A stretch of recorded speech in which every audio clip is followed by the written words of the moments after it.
it's ugly. I'm sick again, sick again. Demolition looming, Manhattan and its imminent destruction. The earth is finally taking back her children. I'm sick again, sick again. Thank y'all so much for doing this again. I really appreciate it. Thank you. Well, so, the last time we talked, it was, I can't believe it was in January, I think. It was like, Oh, wow. it was after your holiday show, like your kind of pre-New Year's Eve show at the no, wait, it was, I'm so confused. I'm losing track of time here. It was when you guys played, did you guys play Hell the last time? Yes. And in December. Yeah.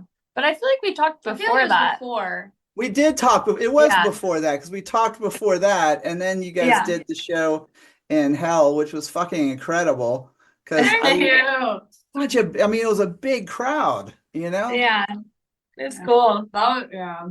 I mean, and to see you guys playing like just in a year span, I watched you guys play from a smaller room to that big of a room and still pack it in. Like, how does that feel from your perspective to be able to look out like that and say, well, shit, it's like, we must be doing something right, It's always a little surreal that anyone wants to come to a show, especially in Atlanta. There's always like a weird pressure. It's like the hometown show. You feel like it should be your biggest one or whatever. And I remember the show in December in particular, we were just kind of like, so many people we knew were there and everyone was in town for the holidays. And I just remember like talking to so many people and I like didn't look outside at all at the crowd. And then we walked out on stage and I was like, damn, I did not think this many people were going to come. But yeah, that was cool. But also it was like the holiday shows that we've done are a little weird because they're not really like you're like, have you guys heard this set before? Like I feel like it's like we didn't have all the new singles and stuff out. We played some of them, but I'm excited to play another Atlanta show with this album out. So I feel like we'll have something new to offer these people who have seen us, a bunch of times. Yeah. Totally. I mean, because the show itself, when you go see a band, especially a band that you really like, you can always tell when they've really put the work in on the road, like when they've, I mean, so when you guys get to that point, can you feel it yourselves? Like from like, okay, so maybe like you had to blow the dust off a little bit at the beginning of a run, but then all of a sudden, like, last show of the year and you're like firing on all cylinders, like, are you, I mean, like, I guess so for like people like me who don't get to see you like every show, it might be more of a gradual thing, but like for me, like this show and this show is like huge. So do you see that happening yourselves, or is it just kind of so gradual you're not really? I don't see that at all, which is like, I wish I did, I think, and I wish I was, I think more present sometimes, like at those like hometown shows. I think those really psych me out a lot, and like they always just end up being kind of a blur because I'm really nervous or just like full of a lot of emotion or something. So I think sometimes it's hard for me to like get out of my head and realize that like it's kind of like centering myself and being like, why are we even doing this? Like it's for the music, it's to play, it's to like give other people the gift of music, Yeah. But it's definitely, I think, hard sometimes to actually see the work that pays off.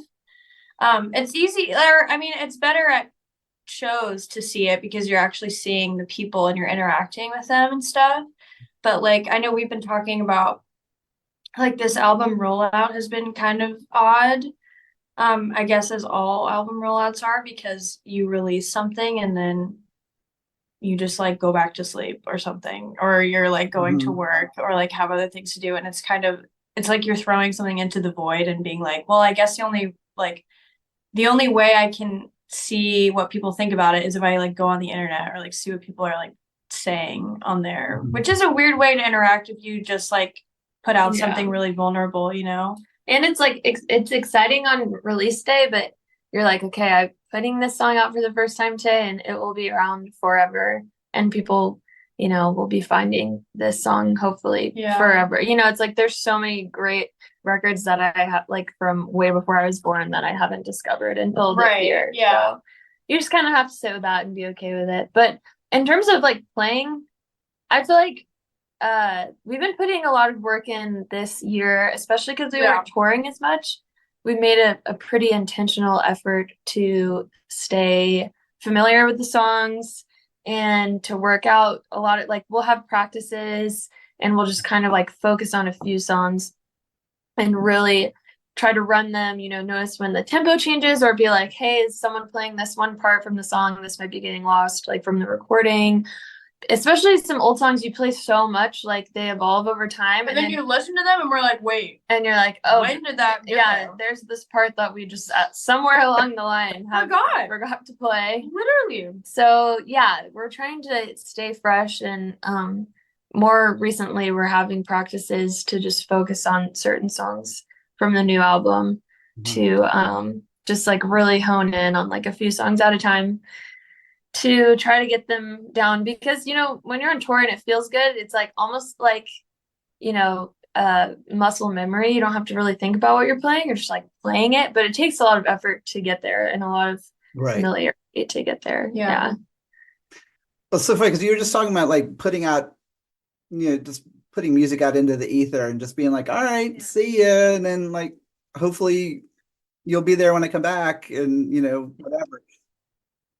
As someone who's like myself, a musician who's been working on an album for 3 years and finally just about finished it. But it's a long story because, when you do everything yourself, you just decide like, okay, it's going to take forever. It was my like long-term project, but I also struggle with letting things go, like when I'm like, okay, have I nurtured you enough to let you out into the world and to feel good knowing that someone's going to, I don't know, make fun of your nose or say your hair, whatever. You know what I mean? So like, at what point for you guys are you looking at a song, and not even just the album in general, but just a song in general, and looking at that song and going, okay, I'm ready to let you go? Well, that's a good question because that's something that was kind of the main struggle for this album, I would say, is, we all moved in together to write it. And so everyone's opinion was always in the pot. And I think one day we'd be like, this is sick. And then the next day someone would be like, I feel kind of weird about that. Or, maybe we should slow the song down or speed the song up, or should we even put the song out? Our manager, our friends like the song, but do we really like the song? And it's kind of hard to settle on something. And honestly, I feel like a lot of the decisions made for this album, some were easy and some were really overworked. And at a certain point, we just got tired and we're like, we just have to make the decision. Something that it's funny because we haven't really had the chance to talk about this yet, but when we were sequencing the album, we didn't do it in the studio because we were just trying to finish all the songs and they all kind of had their own identities. So we weren't really putting them in order in the studio. We had an idea of what we wanted and then we all agreed on that. And then a few months passed and we're like, okay, we have to kind of get the sequence together. And then we had a band meeting where everyone came up with their own sequence. We listened to it in that sequence. And then we had our manager come up with a sequence as like an outside opinion. And we had our producer do it. And we just ran it to the ground. We talked about it and flipped and tried to do some ranked voting. It was insane. It was so over the top. And it was too much. The day that we had to submit it, like Ben and I stayed up till like 11:30 midnight trying to figure it out. And then he submitted it. And then we were both in our separate rooms. And I remember texting him and being like, oh, do you think we did the right thing? Like, it literally was just a never ending worry. And we even just literally 2 weeks ago, we were like, yeah, I think we should change the sequence. Like, and not we texted our manager and I was like, is it like too late to do that? And she was like, yeah. Too late. It's too late. It's too late. I was like, okay. So fine. yeah, we're learning some lessons, which is why it's fun to make stuff because you learn. It's hard to know when to stop. Yeah. And I think we all care about it so much and like that we just really are trying to do the right thing. And the thing about the sequence, it's not like we were arguing. We all were like, that's good, but also this one's good. And yeah, it was just insane. And I'm glad that part of it's over. So basically, we don't really know how to let go, but we're learning. It's kind of like sometimes there's a deadline and you just have to make the decision. And sometimes people, surrender their differences. And sometimes we're all on the same page. It just kind of depends. Yeah, that's how it goes. Yeah. When there's 5 people and like everything is like all songwriting credits are equal, we get paid the same, like everything is all equal. So it's like there's just gonna be times when you're like, okay, I have to compromise and like not go with my idea on like sequencing or I don't know, trusting each other. Yeah.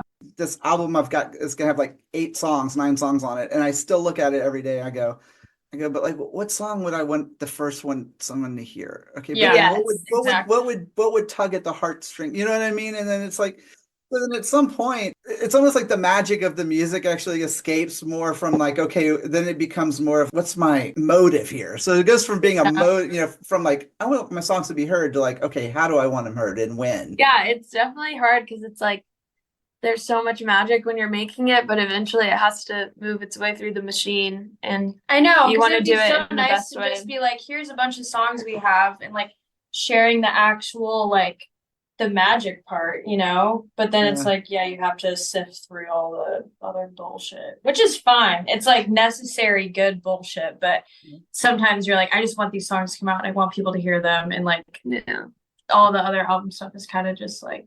I had a buddy of mine who lives up in the Northwest, and this was years ago. He was a folk singer, and he couldn't figure out what to do with something like that. So what he did was, when he released his album, all he did was put it into like a Google folder. It was called Name Your Own Sequence. Whoa. And basically, and it was like the biggest joke, like it was a joke, and it ended up taking off so big because he was like, people would go basically create their own sequence.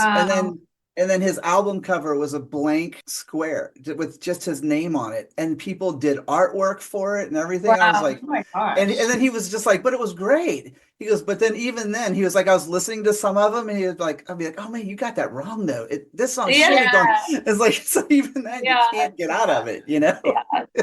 What a cool concept. I know. That's like a fun interactive way. To get people involved, and I like that. And you were talking about the whole kind of like everyone gets equal writing and whatnot, and when you're coming up with new material, how do you deal with it when you come up with this idea that you're just like, this is fucking great, it's gonna take us to the moon, and you bring everyone's kind of like, like, how do you unpack that for yourself, on an individual basis? Yeah, that's a good question. Yeah, it's hard to like be the only one going to bat for your ideas, especially if you feel so strongly about them. But I think that like any time that we've had that kind of, or anyone's had that kind of feeling, I feel like we try to work through it or like give it a chance, like if someone is that confident about something, it's like we have to give it a shot, why not? We really haven't had any like moments where we're like, no, we cannot do that. Like there hasn't really been a lot of like this, I really want to do this idea, and then there's like, nope, not gonna happen, like at all. Like that really wasn't a thing, which is nice. We like walked into the recording process of this album with a handful of more songs than what ended up on the album, and part of that was time constraint. And part of that was just seeing what songs really felt like they belonged together. And there are some songs that are really catchy that we worked on, the whole year, that we fully thought were going to be on the album, and they just didn't end up making it in the moment. And I feel like at different points, people were like really gunning for these songs. And then by the time we all were in the studio, like everyone was pretty much on the same page of like, like these don't fit right now. But I guess the thing like that we really try to emphasize as a group is like no song and no idea is ever getting deleted or erased. Like this album has a song from 4 or 5 years ago on it, and the last album had that too, and the next album we make, I'm sure we'll have demos that were rejected from this album. So it's like we kind of just like, the songs never disappear. We just gotta keep them moving. I think everyone understands that. And And like when a song doesn't get chosen, I feel like everyone still has a lot of respect for that song, not being like, that's a stupid song, but more like, it deserves a different context than what we're giving it now. Or like a certain like verse or chorus, or even like a small chord progression. It's like, oh, let's use this and kind of like rework it because I like this melody, or I like this whatever. Which I think is good. That's probably why we don't have like that many like beef things happening like in the studio. No one's like, fuck this idea. We're like, okay. Like obviously we'll get into little like spats or be short with each other, but it's never like this is a stupid idea. Yeah. So we try to see out everyone's. And another thing we try to really emphasize is instead of talking about what to play, just doing it. Play what you want to play. Literally in circles for hours. Yeah. Like when Maggie was telling me about the sequence stuff, and we were doing the freaking sequence, it took 4 hours or more. And like it was literally insane. And then after we did all that, we all were like, well, no one knows like what the right thing is anyway. So we're like, why did we even freaking do this? Like it was so crazy. So crazy. And then it's like if you just do it, it's just it'll always you just gotta do. Because the more you think, especially when you're making music, it's like you can't overthink it. You just gotta go do it and then see what feels right and get it. Yeah. Yeah. And if you're in the studio, it's so easy to waste time being like, maybe we should do this on acoustic, or maybe we should speed it up. It's like, let's just speed it up, or let's just slow down and just see how it is. And it's easy to make a decision when you take action. See, I love that because believe it or not, this is actually a very like inspiring message for me going because, and I think you probably know this too, just from talking to other musicians, is that no matter who they are, how old they are, how long or how short they've been playing, it's like we always kind of look to each other for some level of guidance or something. Yeah, totally. Tell me I'm not fucking doing this wrong. Like or whatever. So like I love the fact that I was able to tell you I didn't know how to sequence my album without saying so, and you answered it for me, and I'm like, okay, I'm on the right app. I know it's not all like that was not easy at all. That was like I definitely like mentally checked out for like a good month when we were talking about it, and I was like I just like cannot handle this talk back and forth, like it's so much. But then it's like that's like such a great part about being in a band, because like if you do feel overwhelmed about something like this, it's like I trust everyone so much to be like, I personally need to like step back because I'm getting so stressed, but like I trust that y'all will like make a decision, and then I'm like, yeah, that's great, like perfect, so that's one of the good parts about being in a band is that you can divide and conquer when necessary. So a lot of people don't always get that in bands, is that I mean I feel like everyone always kind of throws the cliche, oh, it's a team effort, it's a team or whatever, but when it really comes down to needing to be a team, it's in situations like that, song selection, set list selection, things like that. That's when you really have to bring it together. And like you were saying, here's where you were, it's like, if I'm just checked out, like I need you guys to, okay, don't pick something I'm not gonna like, but if I can't be present right now, you at least know how I would think or feel about it. Yeah. And it goes along with like being such good friends too, because it's like obviously I trust them to be like, I know that like you're not going to be mad at me if I take the back seat with the sequencing because I'm feeling overwhelmed. Like it's definitely like you said, sometimes making a team effort, you have to have like a group brain and just have like respect, like make all your choices with respect to everyone else. It's like, maybe I wanted to go with my sequence, but I don't want to, like, if we're all living together, I don't want to live in a house where half the people regret it. The choice we made just because I was too stubborn. So it's like, I think how much time we spend together, it's like it's in everyone's best interest to make decisions in everyone's best interest, Yeah.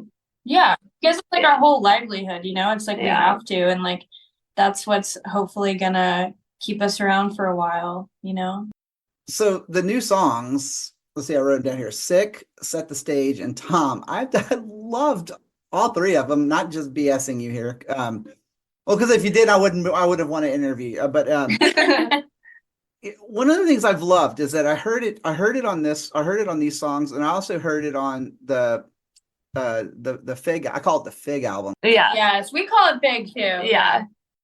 Okay, do you really? I've smoked way too much weed in my lifetime to remember long album titles, but what I did notice, like from each album, it never sounds like you're replicating yourself, but it always seems like you're still maintaining this, like, oh, that's a Lunar Vacation album, or like a sound. And I know you were talking about how sometimes you've used songs that are kind of left over or that might not have made the cut.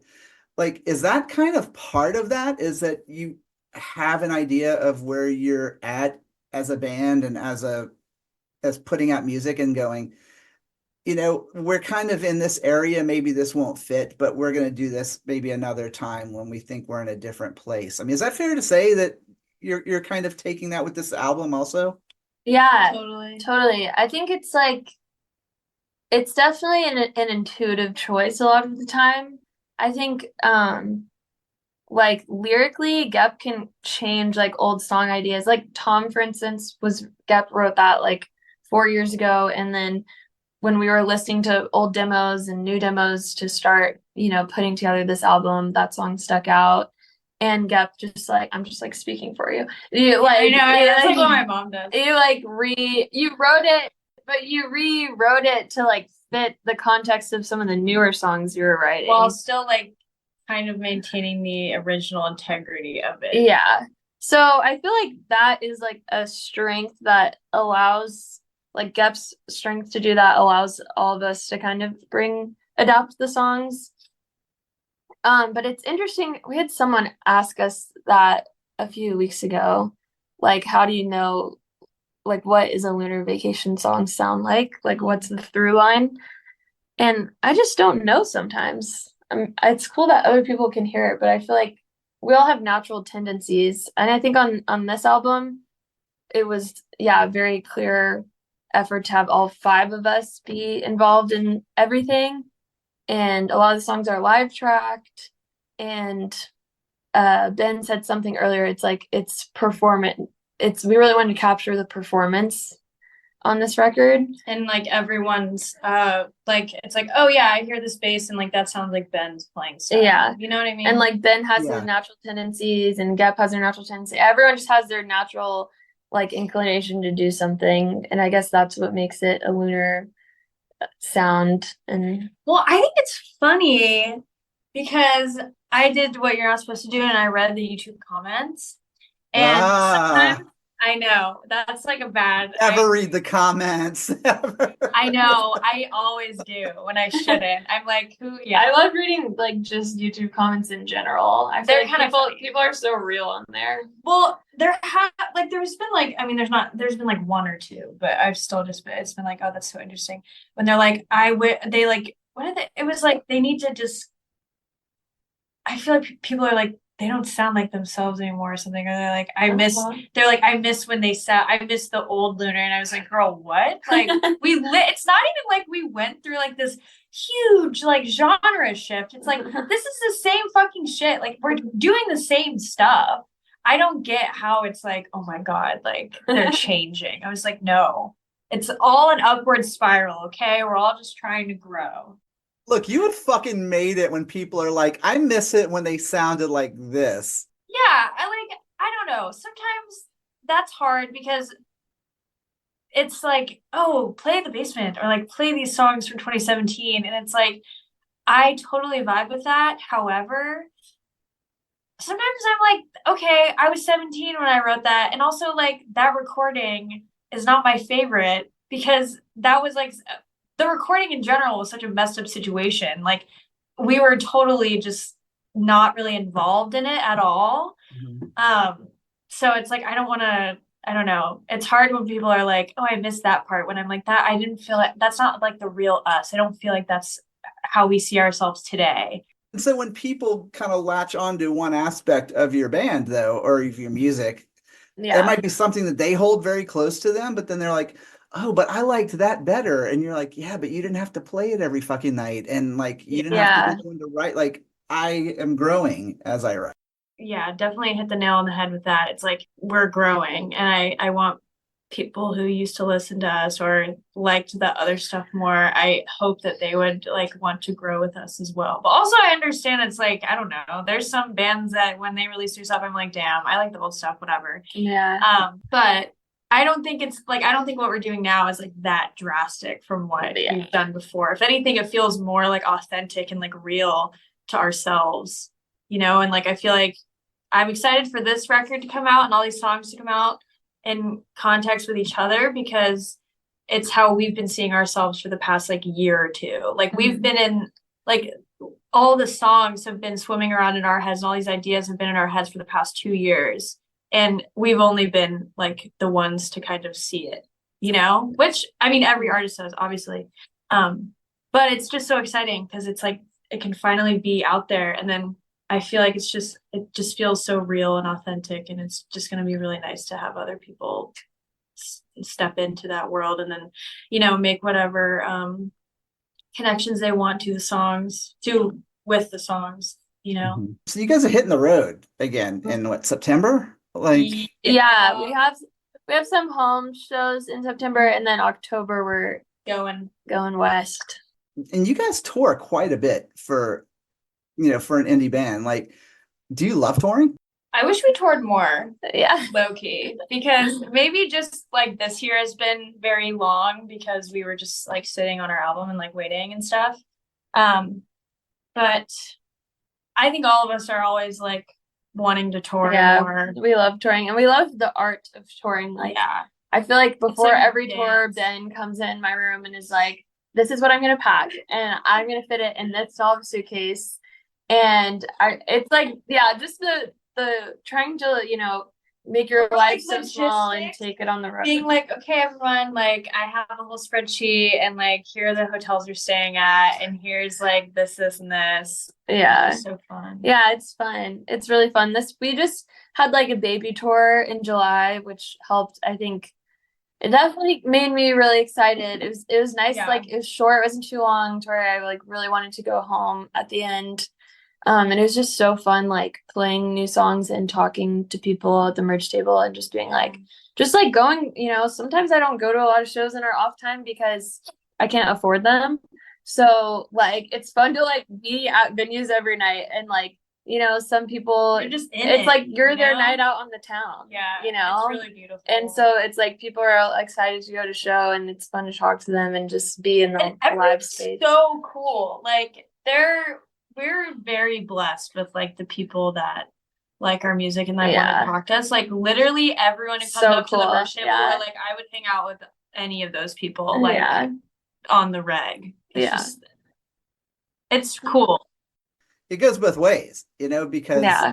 you're you know, when you make a connection with fans or, you know, people that just love your music, it takes it to a whole nother level, you know, and sometimes for better or for worse, you know, but and one of the things I was thinking about before we were doing this interview was I was trying to think of just some things to talk about. And one of the things I said was, okay, I'm gonna dose you guys with some heavy shit here. So my wife had to have surgery in November, and it was a pretty big surgery, but it went well. She recovered great, but it was a very rough time, you know, and it was stressful. And you know, like I'm sure you guys do this or any other music lovers do, is that you gravitate towards music that's going to soothe you, that's going to put you in a mindset. And the Fig album was like one of 5 albums that were played like on heavy rotation. Wow. To get me through this kind of moment. And I mean, I won't subject you to the horror, but like if you ever wanted to see someone like me dance around in a room, you know, while listening to Peddler and shit, you know, like it's like, but the reason why I'm asking you that is because as you're talking about this connection with fans, is that you're kind of opening yourself up to hear some pretty heavy stuff like this. And do you hear that a lot? And if you do, like, how do you unpack that? Like, how does it make you feel like, you know? Yeah, well, first of all, I'm glad your wife's doing better. I know. Wow. You know, sometimes Geth and I like to sell our own merch a lot of the time just to like hang out with people. And like we said, it just makes it all feel so much real and more just better. But Yeah, sometimes you get hit, like you'll be giggling with someone and then they'll leave, and then the next person that comes up is like, my dad passed away and you got me through like a really hard year, and you're just like, oh my God, like it's so like beautiful, and just I feel so grateful that people, want to listen to us when they're having a hard time, and that's what the best music has done, like all of my favorite music has done for me and for all of us. And so the fact that people do that, interact with our music that way, like I feel like it's like mission accomplished. That's like kind of all you could wish for out of making music is having people have it be like, their comfort sound, or just, I can just name like not millions, just hundreds of songs that have done that for me. So if anyone says that Yeah. about our music, You could probably be millions if you had the time. I mean, think about it, right? I yeah. Yeah, but yeah, it's really such an honor, and sometimes it just feels surreal because you're like, whoa, we're just in our own little world, and you don't think about it reaching people. Yeah. But Well, and it's like a lot or a good handful of songs obviously are like depressing subject matters. I feel like I just can see myself like writing a bunch of those songs like in my room when it's dark and like I'm like really sad or something. And like to have that heavy emotion be then put into something tangible that other people can also like share, that kind of like the grief or sadness or just like the overwhelming feelings. It's just like it feels very I don't even know, overwhelming probably. Yeah, I don't know. yeah, sometimes it is hard to find the words. Yeah. Because it doesn't feel real sometimes that people you don't know are listening to your music. Yeah. Or yeah, and especially because we all been living together, it's like we live in such a bubble sometimes, in an echo chamber of worries, and we can be talking about the mix of a song and disagreeing on it, and you don't even think about like the content. When people hear that, they're not going to give a fuck about how loud one tiny embellishment is. It's like, yeah, we're just trying our best to make it something we're happy with, but yeah, that's really kind of special. like the goal, it's like when that stuff happens, it's like then we've succeeded in like what we are trying to do, which is like somehow like evoke emotion from other people and like maybe make something that makes them think about something that they've never thought about, or like feel something they've never felt, or just kind of like sit in comfort with like someone else kind of like wailing about a breakup. It's like then they can also do that too. It's like, why not? It's kind of like helping everyone out, and sharing your gifts with other people. It's almost like it's an unexpected or even sometimes unwanted gift or responsibility. It's not even so much a responsibility, but like you said, when you're creating music and you're kind of in your bubble, you're like, okay, this is my lyrics, my verse, my chorus, my bridge. I'm coming up with these, whatever. This is when I say, okay, yeah, I like this. Good song next, like, because you've put all the emotion and all of the feeling into it already, but you have to move on. And so when you get to that point where you're hearing a song from somebody, and ironically, one of the songs was "The Basement," was because we had a basement in our house back in Georgia, and that's where my studio and office room was and everything. And I could turn the music up, and I could dance because no one was below me, and my wife would be in bed. Yeah. And I even came up with this awesome dance that I thought was gonna come. I even thought it like in my mind, it looked like the Breakfast Club, but it probably looked more like Napoleon Dynamite, like I'm sure it's, like whatever. Yeah. But it was just this magical thing. And I've had this experience with lots of other bands, but very few do you ever really get a chance to tell that to, and so that's why I was like, I had to share that with y'all, because that's something like not even from an artist standpoint, but from a fan standpoint. And being a musician myself, like I looked at that as inspiring and also like very grateful that Yeah. that I had your music. Yeah. So grateful I had jury duty with your mom. I know. Yeah, that's the craziest thing. My mom really So should be part of our PR team. Yeah. She's so good at spreading the word. That story gets way more mileage than like any story I have just about, you know. Yeah. Yeah. Are there any bands that you would love to tour with? Like I mean, it could be of any status, like whoever. Like who would you love to tour with if the sky was the limit? Well, Yellow Tango. Yellow Tango, Clairo, because after she dropped this album, I think that, I don't know, that just solidified her to be like in my top artists I want to tour with. Like being able to see her show every night would just be like the coolest experience, I think, in the entire world. Yeah. I mean, the Slaps. I love touring with the Slaps, and I'd love to tour with them again because they put on like a different show every night. It's so fun to see. There's so many freaking. I'm trying to think of like who I've been listening to. Oh, Chapel Roan, obviously, but like that's you can't even Oh, that would be awesome. apples to oranges. Okay, we would like no, she would. Yeah. I think I would just want to see her show every night. Like if Yeah. that's, and she just seems like so freaking awesome to be around. You know, I would love to tour with Fleetwood Mac in the 70s. I'm reading like one of those True. 33 and a third books on Tusk. Oh my God, And- those are great books though. Yes, yeah. And I eat up their drama, you know. They love to tell their drama to everyone. Oh my God. And it just would be like so, I feel like crazy to tour with them, and I would love to watch all of that unfold. Yeah. I feel like reality TV. True. That's Rock so and much roll. cocaine.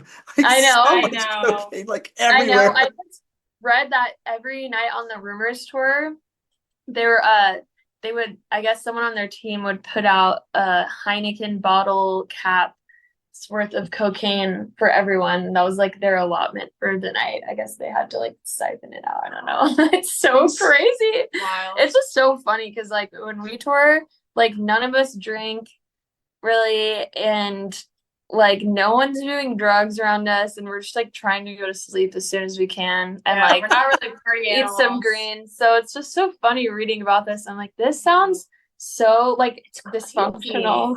Literally, like if one of us doesn't eat in like 3 hours, and it's like we're like we have to find somewhere with lettuce or something. We're like we have to get a bowl, and like someone's in the back seat, like being like, I'm dying. And it's pretty funny. It's like I don't know how they would do that, but then also it's like they're at such a large scale where like they could probably just show up and like do whatever. It's like they're not driving to each city or whatever. Yeah. You know, because I've been doing this for like 14 years now, and I used to interview especially a lot of like younger up and coming like hard rock and metal bands, and it was amazing to me how like I could meet some of them and go, okay, you guys are like on your way. This is gonna be great, you know. And then I'd meet like another band, and I'd be like, you guys are not gonna make it back to the West Coast. Like you're gonna like not in a body bag, you won't, you know, like I mean, because you know, you see how these people rage and party and stuff, and I like I'm sure like with you guys on the level you're at, like you're touring in a van, I'm assuming, right? You're doing van tours, you're having to be responsible, you're having to put on good shows and be on. Like you can't wreck yourself like that.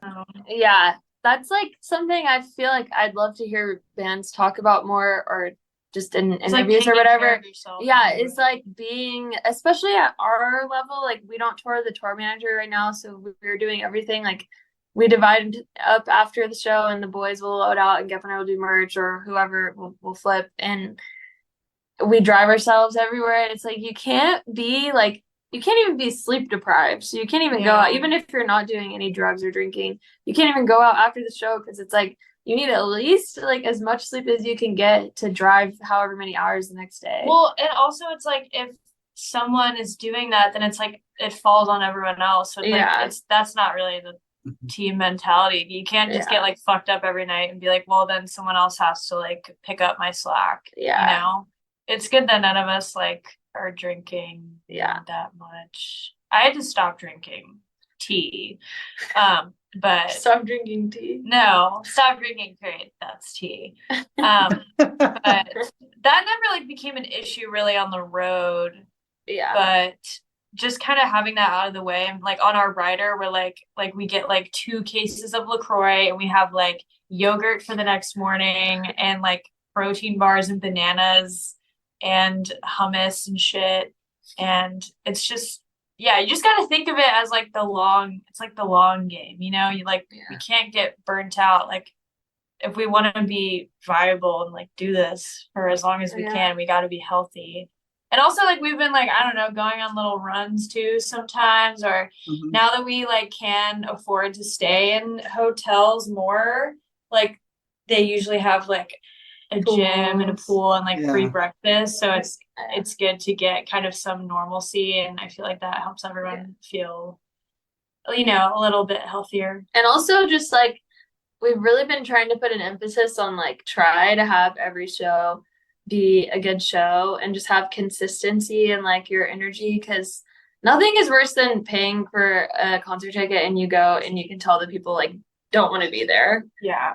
You know, the people playing. So I definitely don't, you know, I want everyone to have a good experience. Yeah, I think definitely this time around making more of a conscious effort, I think. Yeah. And I think maybe that just comes with being older too, because it's like we're not just like, oh, we're just gonna fuck around and we're young and crazy and we can do whatever. It's like, well, we have a job to do and I want to do it well. Not even in, I feel like this makes it sound like very like rigid, but it's not really in that way. I just want to make sure that like we're doing the best that we can. Yeah, I think tour used to be all about the shows weren't the main focal point. It was just like, we're going on tour. We get to hang out with all of our friends in other states and like go out after. And now it's more like we want to focus on like taking care of ourselves so we can give a like the show is the focus and, like, of every day. And also like be like feeling well enough to give a good show, and then also like go talk to a bunch of people after and like try to connect with them and stuff. And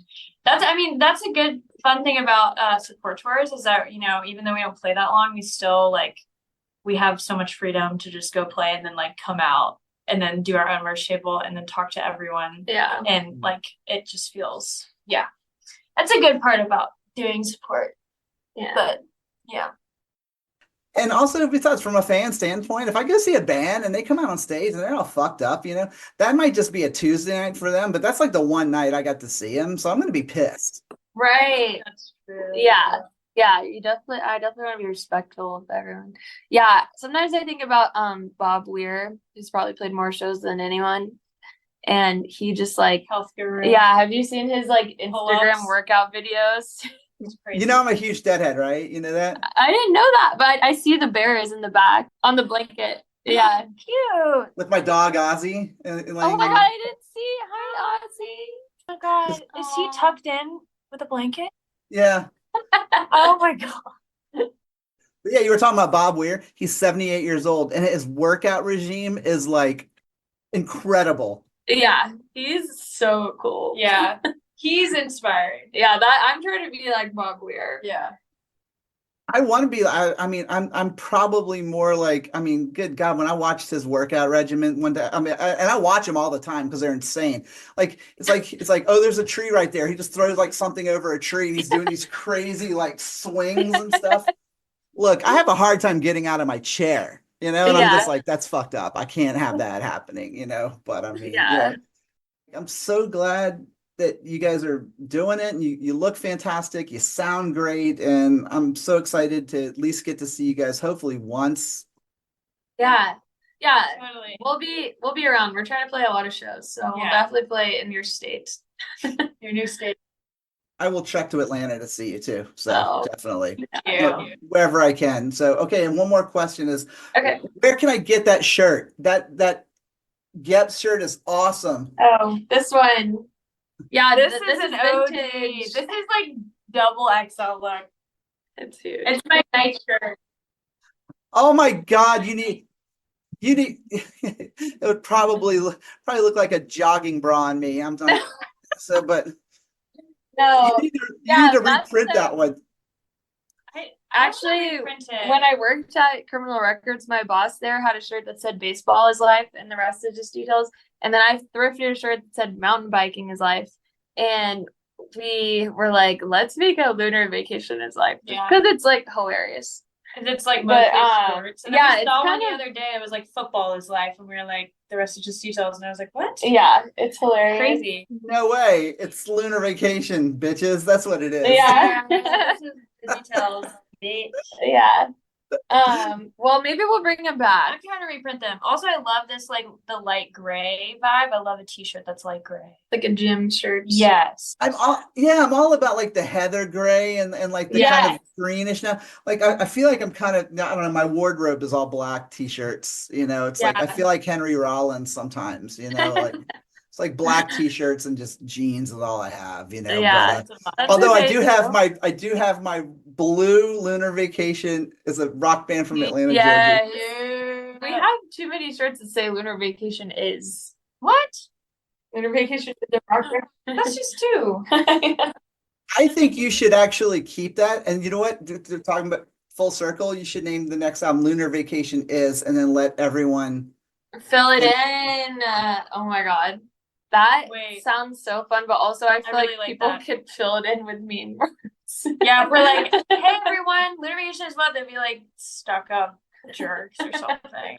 Make a shirt. The Lunar Vacation is with a blank line, and let's let people write in what they want Oh, yes. People would be too. like, You guys lunar can vacation- have that idea. I will not ask for anything in return for Thank that. you. so. That is a great idea. Yeah, that's great. Well, look, you guys, I'll let you go, but thank y'all so much for talking again. Thank you so much, Thank you, Dawn. man. We This love was really talking to fun. you. I know, so real. Can't wait to hear your album. Will you Yeah. send it to us when it's out? I would be honored. I would love to send it to you guys. Thank you, Perfect, Dawn. Thank you. Big hugs from South Carolina. Yes. Big hug. Bye.